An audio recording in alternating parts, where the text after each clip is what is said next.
zo taro da suna Aisha siya raya ko kuma na bashir da mu sansanin mawakar kwanar dangore ne muke ta murna da wajen rana.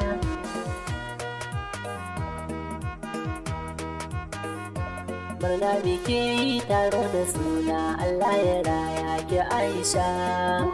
Murna bashir da mu ne Allah ya raya ta Aisha.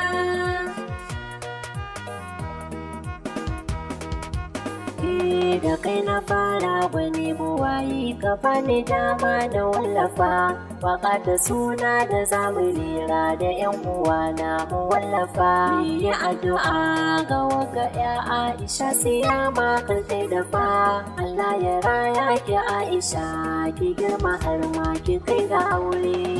Murna bashir da moyi Allah ya raya ta Aisha.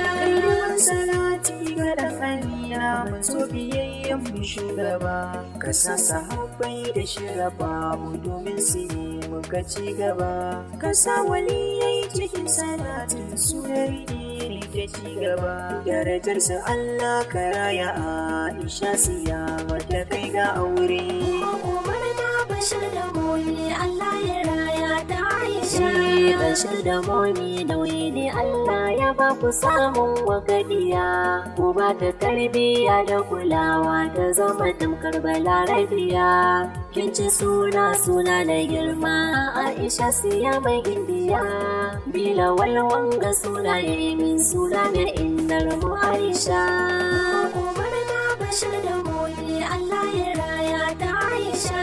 Bashir Adam Allah ya baka Aisha siya man gani dangi da yan uwa murna suke kowa ya sani Allah ya raya Aisha siya makan hadi abban sarki nake muku fatan kai. Murna bashir da moyi Allah ya raya ta Aisha. Yau farar rana ce bashir ka dace yar kafa kyakkyawa ce Aisha siyama Amina kin dace da aihuwar yarki Aisha siyama gimbiyar mata riko muke jallalla Allah ta haddace Qur'ani ya jalla siyama ce nan autar mata Aisha siyama yar gata. Murna bashir da moyi Allah ya raya ta Aisha. Godiya gurin Allah mai dare da rana ya bar mu yar auta gashi an yi suna Aisha siyama ya ce ki amsa shan halis na zo da bai cikara mata ku buɗa yau zana doka tsalle yar rawa in tashi a gaban ta biyar mata bashir ka dace Amina kin dace ga autar yan mata. Murna bashir da moyi Allah ya raya ta Aisha. Murna biki taro da suna Allah ya raya ki Aisha.